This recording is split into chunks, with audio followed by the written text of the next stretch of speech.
नादौन दा युद्ध सम्मत 1747 दा पिछवाड़ राजा भीम चंद दे नाल उसदे सहाई दूसरे ये राजे सन। राम सिंह जसवालिया इस दी राजधानी जसवाल सी अते यह कटोच राजपूतां दी एक शाख है। दूजा पृथ्वी चंद डडवालिया इस दी राजधानी दतारपुर सी, यह राजपूतां दी एक शाख है।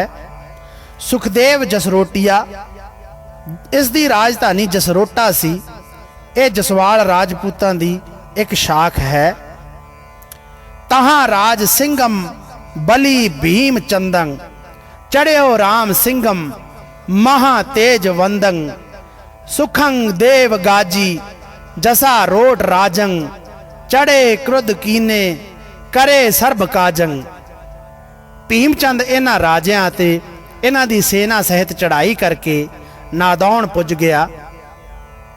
राजा कृपाल चंद नादौन नवरस नाम दी उच्ची पहाड़ी उत्ते गए लकड़ां नाल किले वर्गा वाड़ा बना के उस विच फौजां लैके बैठा होया सी। जद भीमचंद दी फौज सामने होई तां वाड़े दे अंदरों ते बाहरों दोहां पासियों तो गोलियां चलन लग पईयां अते मारो मार होण लग पई। यथा तिन कठगढ़ नवरस पर बाधो तीर तुफंग नरेसन साधो। पर इन्हां दी राजा कृपाल चंद अल्फ खान ते हिमायत ने कोई पेश ना जान दिती, सब नूं मार के पिछे हटा दिता। पृथ्वी चंद चढ़ियो डडे डड वारंग चले सिद्ध हुए काज राजंग सुधारंग करी डूक डोअंग कृपाल चंदंग हटाए सबे मार के वीर बृदंग। जदों भीमचंद दी कृपाल चंद अगे कोई पेश ना गई तां उसने शीघ्र ही एक सवार नूं सतगुरु जी पास भेज के बेनती की कि छेती ही सहाई होवो, वैरी उच्चे थां काठ किले च होण करके साथों काबू नहीं आउंदा, साडे आदमियां दा बहुत नुकसान हो रहा है। यथा उक्त जद सवार ने गुरु जी पास पुज के भीमचंद वल्लों बेनती की तां आप जी ने छेती ही घुड़सवार होके युद्ध भूमि विच पुज गए। सतगुरु जी ने अगों होके पहाड़ी सेना नूं ललकारिया अते वाड़ दे सामने होके ਸਿੰਘਾਂ पासों हल्ला कर दिता। दोहां पासियां तो तड़ा तड़ गोली चलन लग पई, पर जवान फट्टड़ होके डिगण लगे। धरती लहू नाल लाल हो गई।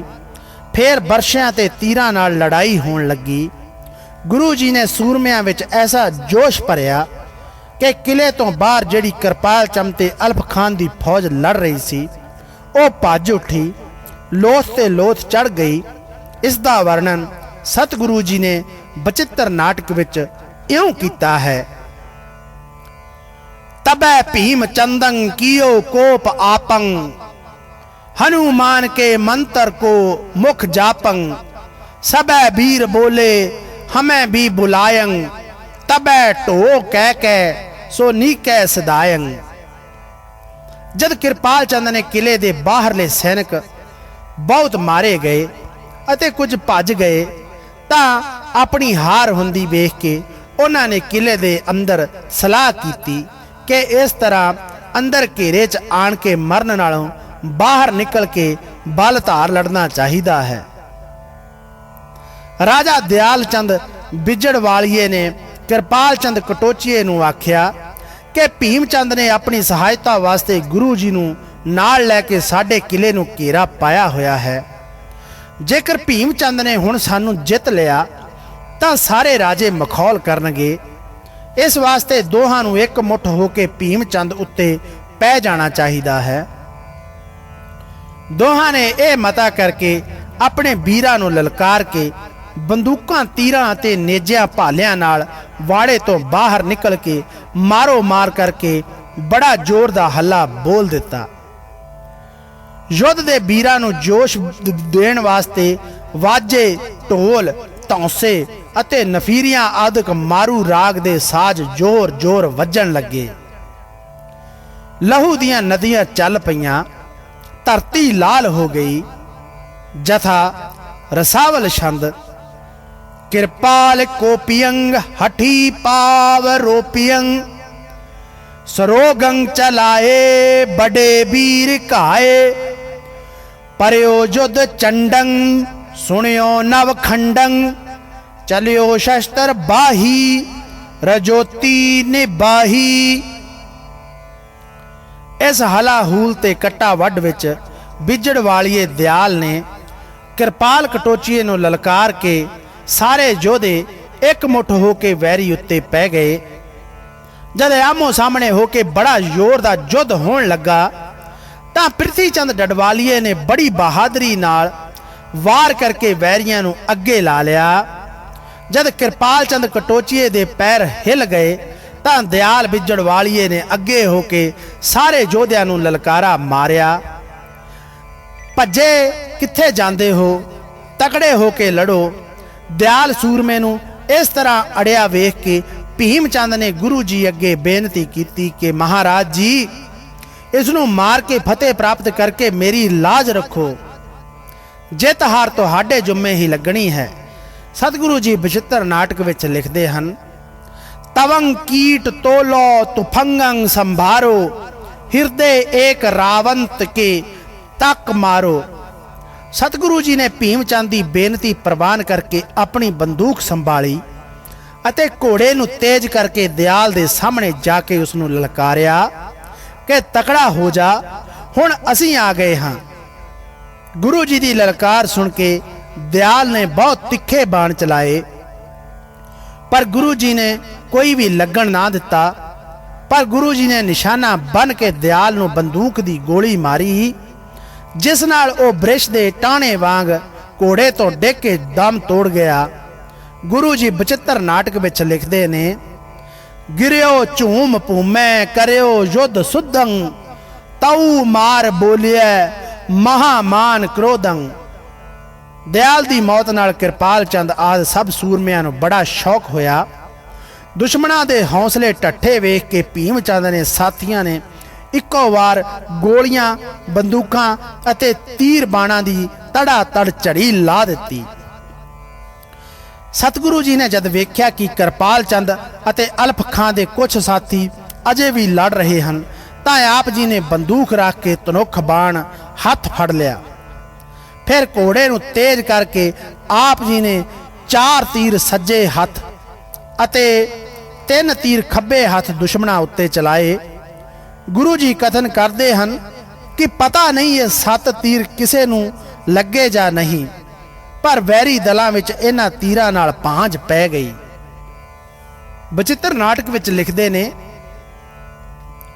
तजियो तूपंग बान पानंग संभारे चतुर बाण लैसो सबयंग पहारे त्रियो बाण लैबाम पाणंग चलाए लगेया लगे ना कछु जान पाए गिरो बीर पूमंग सरंग सांग पोलंग रंगे श्रोण बस्त्रंग मनो फांग खलंग लियो जीत बैरी किया आन डेरंग तेऊ जाए पारंग रहे बार केरंग। इस तरह वैरी नूं जित के रात नूं अपने टिकाणे उत्ते आन डेरा कीता। ओ वैरी नदी तो पार जाके टिक गए। इस तरह मुंह तोड़ हार होई वेख के अल्प खां कृपाल चंद कटोचीए नाल सलाह करके अद्धी रात हनेरे विच अपनी जान लैके कुछ साथियां सहित किले विचों भज गया अते पिछों नगारा वजाउण वास्ते एक नगारची नूं छड्ड गए, जिस नाल दूजे वैरी नूं यह भुलेखा लगा रहे कि सेना अजे किले विच कायम है। जद रात बीत गई तां दिन चढ़न दे नाल ही भीमचंद ने किले उत्ते हल्ला बोल दिता, पर जद किले नूं वेख्या तां पता लगा कि अल्प खां आदि अपनी सेना सहित रात दे हनेरे विच किला खाली करके भज चुके हैं। सतगुरु जी इस तरह वर्णन करते हैं, भई रातर गुबार के अर्ध जामंग तबै शोर गे बार देवै दमामंग सबै रात्र बीती उद्योद उस राणंग चले बीर चालाक खंगंग खिणालंग भज्यो अल्फ खानंग खाना संभार्यो भजे और बीरन तीरंग विचार्यो नदी पैदंग अष्ट कीने मुकामंग भली भांत देखे सबे राज तामंग। गुरु जी कथन करते हैं, असी इस दे पिछों भी 8 दिन होर उस नदी के किनारे टिक के उस इलाके अते नादौन शहर की सुंदरता नूं वेखदे रहे, पर असी घर नूं आ गए ते ओ भीम चंद आदक कृपाल चंद नाल सुलह करन वास्ते कांगड़े वाल चले गए। इस तरह यह जंग समाप्त होया। यथा इत हम होए विदा कर आए, सुलह निमित है उतह सिधाए, संद इन्हें उनके संग कई, हेत कथा पूरण इत भई। इस युद्ध विच राजा भीम चंद दे सहायक राजे ए सन राजा राम सिंह जसवालिया, राजा पिरथी चंद डडवालिया, राजा सुखदेव जसरोटिया, श्री गुरु गोबिंद सिंह जी महाराज। दूसरे पासे अल्फ खां दे सहायक राजे ए सन किरपाल चंद कटोचिया, दयाल चंद बिजड़वालिया। राजा भीम चंद वालों कोई नामी योधा नहीं मारिया। अल्फ खां वालों राजा दयाल चंद बिजड़वालिया गुरु जी की बंदूक के निशाने नाल मरिया। होर सैनिक दोहां पासियां वालों बहुत मरे।